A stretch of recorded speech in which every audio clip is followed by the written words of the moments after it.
Dear board members, we love you and are so grateful you're engaged in your mission. And as consultants, we can sometimes say things that your staff can't say. If you find that happens a lot, then we probably need to talk about board staff dynamics. But that's another conversation. Today, we want to talk about overhead, or perhaps better framed as financial responsibility. Occasionally you hear a donor or perhaps their advisor ask questions about your organization's overhead. Perhaps this is something you've raised yourself in board meetings as you look at organizational finances. Overhead is often defined as ongoing business expense not directly attributed to providing a service. Some consider it waste. We consider it vital. But for many, overhead's a bad word. So what if you were to replace the word overhead with investment or financial responsibility? Does that change your perspective? Let's explore 3 common myths of overhead and how a low overhead, low investment might affect your organization. Janine? Myth number 1, a low overhead shows that we're really well managed. Some charity watchdogs will give high marks to organizations with a low administration to program cost ratio, suggesting that they're well managed, fiscally responsible organizations. However, likely the opposite is true. By keeping costs low, you're not investing in the people who will do your important work. Your staff need to be paid a living wage and treated with respect in order to ensure their long-term loyalty. Staff turnover costs money in the long run. And as organizations looking to make the world a better place, shouldn't that also mean for the people who are dedicating their time and talents to it? Accountability costs, and a bare-bones organization rarely weathers adversity well, or is it able to respond to opportunities or emerging needs. The donor relationship is about trust, and part of that trust is ensuring that you're still going to be here to do the work that they believe in. They're investing in your mission. Are you?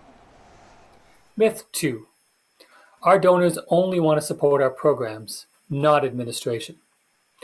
Your donors aren't dumb. They know every service, every program requires overhead, even if it's simply the phones and computers required to provide the service. And overhead requires prudent oversight. If you're too busy offering the service to manage the service, you're likely missing opportunities for cost savings and efficiency. Rarely does someone wearing multiple hats wear them all well.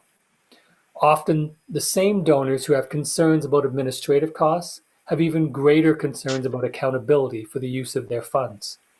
In fact, sometimes the talk is overhead, but the thought is accountability. If you don't have the people and systems in place which can track donations and expenses well, and the metrics to track and ensure you're fulfilling your mission, a percentage on a pie chart or an A+ from a so-called watchdog won't make a difference to your mission, your people, or your supporters. Myth number 3, fundraising is separate from our mission and programs. In fact, fundraising is integral to the mission and programs because it expands the tent of your advocates and supporters. Fundraising is often the vital conduit between the organization and those it serves and the broader community.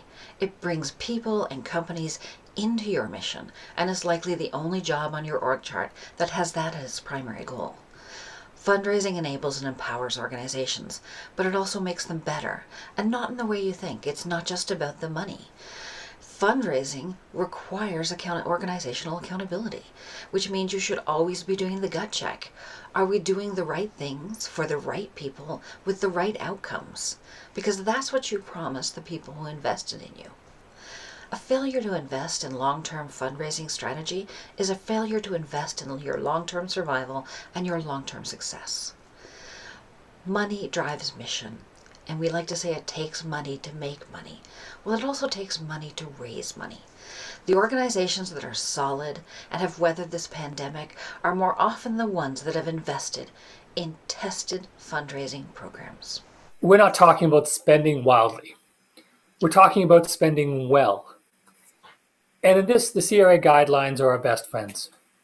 CRA knows there's no hard and fast rule when it looks at charitable spending in relation to programming.